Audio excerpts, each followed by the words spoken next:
know, that's one of those funny things that you end up seeing a lot, and even Tarson in chat saying the same as yesterday. And that's okay. The next map is DIMAGA Caverns. We'll get a chance to recoup.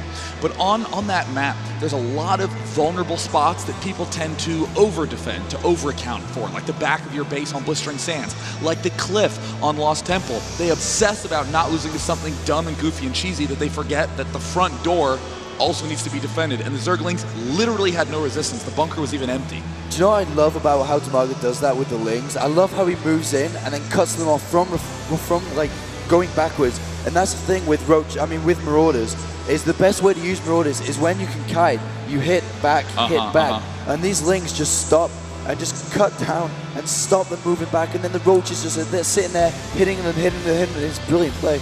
Very, very nice. Next map is DIMAGA Caverns. Not quite as funky and technical, I think, as Blistering Sands, because again, those expansions are so funkily placed on Blistering Sands that you really do need great defense. But Tarson is spawning in the bottom left as the red Terran, and in the top right, we have DIMAGA as the blue Zerg. And I'm not sure exactly what we're going to see on this map, because this map is a lot bigger. It's Tarson's usual build, the Marines, the Hellion. I don't think it will be as effective on this map, because of the distance between bases. He has so far to walk all the way up to DIMAGA's base. And by then, DIMAGA will have enough links, he'll have speed out, even a sunken if necessary to defend against that. Yeah, I'm really interested to see the way that Tarson will be playing out the mid-game stages, because we've seen a variety of early opening builds, but not really that much of his center play. I mean, against Idra, the game that we saw he won was very early, and obviously his Hellion Marine Banshee play can get him a lot of advantages, but as we saw in the last game, Tarson, if he ends up, faltering at the outset, he can end up losing the game very quickly as well. We did see Tarson play that way yesterday. He went for this Banshee play and then lost against Idra because of he going for the cloak, but Idra expected it to happen, and he got the extra queen, he defended perfectly, and then Tarson was directly onto the back foot. Therefore, that's what lost him the game, because of that. And I love the point you made yesterday about how many players go 14 gas, 14 pool, but when it's on a bigger map, it's 15 gas, 15 pool, just squeezing in one extra drone, exactly what DIMAGA's doing. Tarson getting a refinery and a barracks up at the front of his base. Might end up going for this Reaper play again, but I think that Tarson was in great shape last game, but just made that key error with all of those Reapers. If he just didn't do that, he would have been fine. And if he just kept harassing instead of where he went behind the mineral line, even though he is directly next to all the drones, the key with Reapers is that you fight off speed. Off creep, so you fight off creep, and that you have a cliff. If you do get into danger, you can jump down. Yeah. I mean, I think people tend to abuse the Reaper's cliff for offensive capabilities too much. I really think the cliff hopping should be used more as a retreating technique, as a defensive technique, because too often your eyes get big and your Reapers go into a spot where they shouldn't and you end up dying. And the gas steal again for DIMAGA. No worry about Banshees.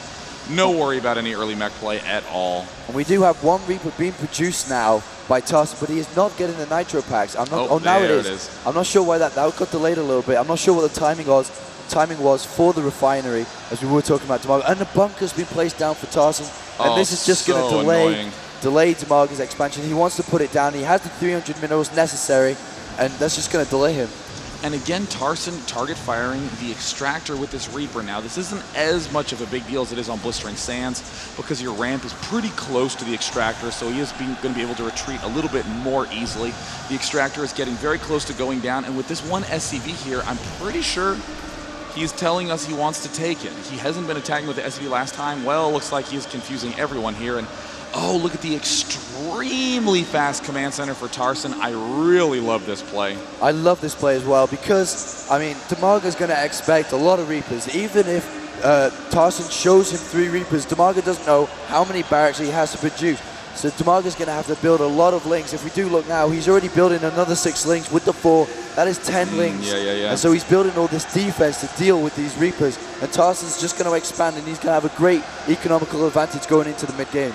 And a huge thing to note is this one creep tumor is so critical by DIMAGA. He actually didn't add one set of larvae and favor this creep tumor, and that is the key to his defense. That's why he is not consistently dying to this Reaper harass, is because of that creep spread. Very undervalued, very subtle, but absolutely essential. And the Reaper is getting surrounded. Oh my God, Whoa, DIMAGA picks off a Reaper. Doesn't nice. actually lose any links then. And that was a brilliant play. Tarson's got to be careful. The speed is not actually upgraded yet. Oh, yes, it is, sorry. But he's got to be careful because he's running into DIMAGA and got surrounded. And losing a Reaper like that this early does a lot of damage to Tarson. Yeah, I mean, those Reapers get very, very strong once they get that 6-7 count, but again, in 2s and 3s, they can get eaten up by those Zerglings. The expansion command center is going down much quicker than last, much quicker? Yes, quicker, sure, that's the new word of the day. It's going quicker than last game. So looks like these barracks are also going down a little faster as well. I'm liking this. Tarson is accelerating his build, getting his expansion up before getting these 2 barracks. So even though his harassment is slightly later, he's definitely safer.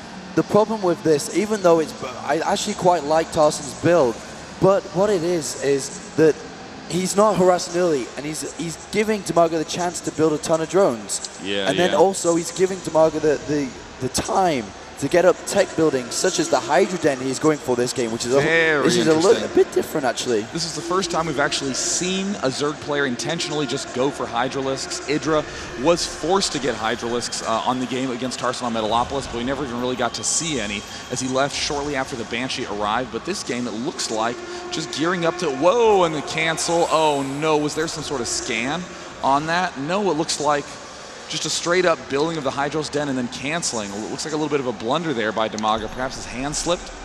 I know, what I think DIMAGA was probably thinking about was the Banshees again. Because he didn't have this Reaper harassment, so he knew about this Banshees possible, right? And then he sent down this link to scout and found out that Tarson actually didn't go for Banshees. He went for an Expo.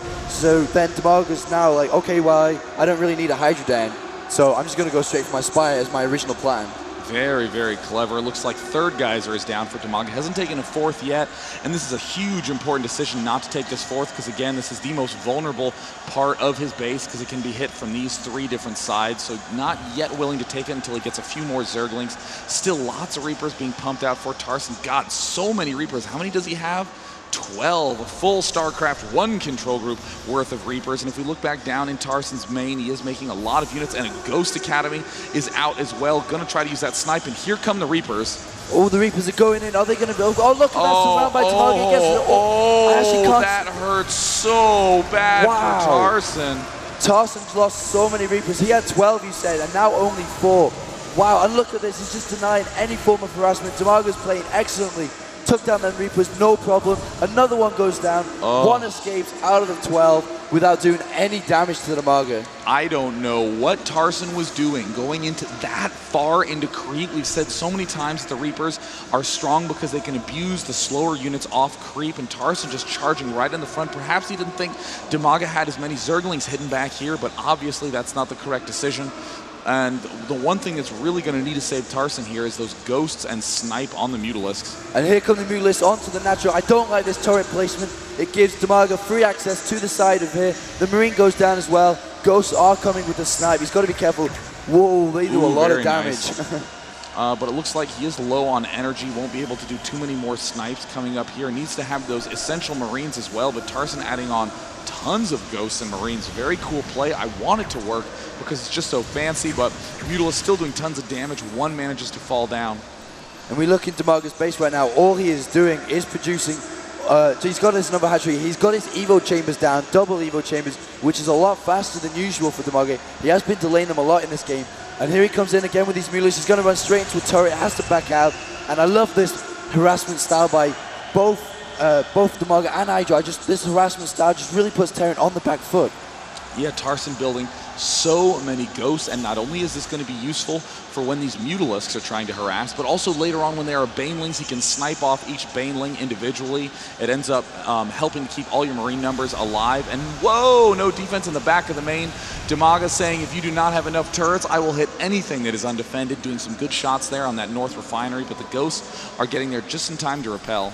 He's picking out holes in Tarson's base. Any hole that he can find, he is going straight through and doing as much damage as possible. And not only is Tarson losing SCVs every time that DIMAGA goes in, he's having to build more defense to deal with the Mutalisk to stop that same hole being abused again.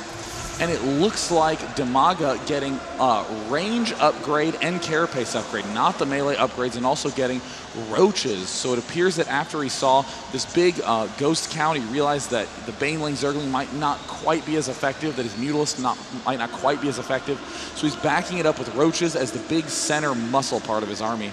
And these Mutalisks, they do so much damage when harassing, but he can scout everything. He has seen that Tarson is not going for any mech kind of play. And so he's getting these Banelings, he's getting roaches. And Roach, Baneling, Mutalisk is such a brutal combination to play against. Absolutely. The one thing that you do need is a lot of resources. And DIMAGA, look at how many drones he's making. He's finally killing off these destructible rocks. The creep spread is just brilliant, just continuing to advance these creep tumors. The Mutalisks help to protect the creep tumors. It's very difficult to run up there with Reapers or end units and to shut it down. And even so, a lot of Queens out right now for DIMAGA. And interestingly, very few Marauders, relying largely on these Ghosts for defense. He still only has 4. I would love to see more Ghosts. Tarson has to be careful. I've seen him get supply blocked quite a few times this game already. He's got to be careful about that because look, he is so far behind in terms of food count. He is at 91 because he keeps getting supply blocked. And DIMAGA racing away at 130. And this is what Terran players need to do against DIMAGA. They have to harass him from start to finish. If you let DIMAGA sit back on 3 base, he's going to drone, he's going to get a 4th up anytime soon, and he's going to build so many units that when your push does come, like Tarson is, you know, you're not 100% sure you can actually win. And it looks like Tarson now advancing forward. Interestingly, a lot of Reapers in this mix to try to kill off those Zerglings.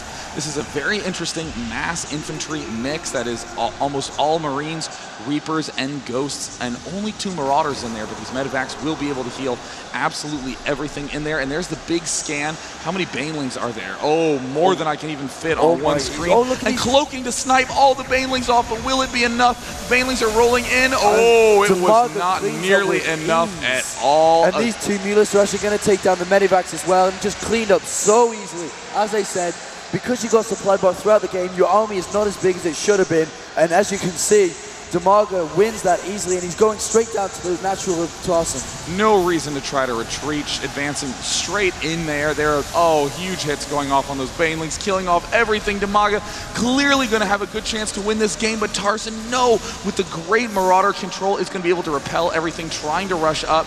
DIMAGA may start regretting that decision to get so many roaches, but look at that great creep spread. Those roaches are easily going to be able to retreat, and DIMAGA is way in the lead. He is so far in the lead. He has 28 lings produced right now, and he has so many roaches. He has 20 roaches and about 30 lings about to come out. Wow, if he goes for a push right now, he could be on the end. But these medevacs, they might be able to save Tarson. I'm not sure. This command center is building. These 2 Marines should not be going that far up because they are just going to die. They are suicidal Marines. They are gone without doing any damage. I mean, this is a very tough spot, obviously, for Tarson. He needs to make a good amount of Marauders so that way he can deal with this big roach count. But again, I mean, still, getting that high of a Marauder count is not going to be particularly strong against anything else, especially not Mutalisks or any sort of Zergling or high-tech unit. And Tarson's been actually forced into making 2 bunkers on his natural. He knows that there is a problem and that DIMAGA is going to be pushing down anytime soon. 2 bunkers are going to be down. Hopefully he will be able to hold on to this and go into the late game. But DIMAGA is looking furious right now. 150 food compared to 98 of Tarson. The 4th of DIMAGA being scouted, but Tarson won't be able to do anything about that. He can try some cute drop, but if he does, he's not going to have the army to defend his natural. And Ghosts are really what Tarson needs right now. Those are the only units that he has that can really annihilate those big Baneling counts. And here we do see 5 Ghosts coming out for Tarson.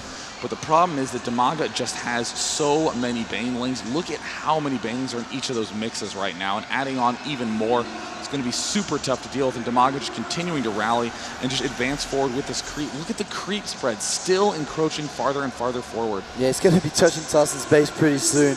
And I love the way DIMAGA plays against bio builds. He has these different control groups, multiple control groups, and actually sandwiches you every time. And then the Marines actually can't get away from the Banelings because Banelings are coming from every direction, and the army just melts every time. And it's so good for DIMAGA. And Tarson, what is he trying to do? He's trying to play safe. and this Mutalisk there scouts the third, and DIMAGA will not let him have that third. And it looks like DIMAGA is now swinging around to the right side, positioning himself for an attack. There's a decent-sized army here for Tarson, but DIMAGA sees it and goes, tasty, and he is now setting up for a huge flank. He is in great position, and here comes the flank. Everything's getting trapped. Get trapped in here by the everything is going to run in here and just surround. Monstrously. Huge damage. There are even Banelings left over at the end of the day. Only medevacs right now for Tarson. He only has 3 Marauders. He's going to try to stim, but there is almost nothing that Tarson can do at this point, and even losing the third as well. SCV is getting annihilated everywhere. DIMAGA advancing now up the ramp. Tarson, good game. DIMAGA takes the series to 2-1. Wow, what great play by DIMAGA. And that's what happens. I can't alliterate enough. That's what happens if you leave DIMAGA alone. If you do not pressure him, he will just roll the map. When I was looking at the minimap right then, all I could see was blue. It was everywhere. Units coming down, streaming down from every direction. And the red on the map was about 5% compared to the 95 of DIMAGA. Yeah, and I mean, DIMAGA just seems to let that lead extend more and more and more as time goes on, and it's all due to that larva mechanic. You can just keep adding on tons of drones all over the place. It's exactly what we see with Idra. It's exactly what we're seeing here with DIMAGA, and the way to combat that is not to sit around and try to get the best mix of units possible and then move out and attack. It's to constantly batter your opponent down so that when you do move out, he doesn't quite have enough stuff. Yeah, and that's what Tarson didn't do that game. He went for this early command center. At first I thought, okay, that's going to really help his economy, and he's going to be able to push super strong mid-game. But that super strong mid-game push wasn't good enough because he'd left DIMAGA alone, and DIMAGA had so many drones, lings, speed. He even had time to half build a Hydra Den, cancel it, get the Spire up, and still Tarson hadn't hit him. That's less than ideal, but still it worked out well anyways. But I mean, really the thing that I think is putting DIMAGA in the lead in all these games, it's those huge Reaper blunders.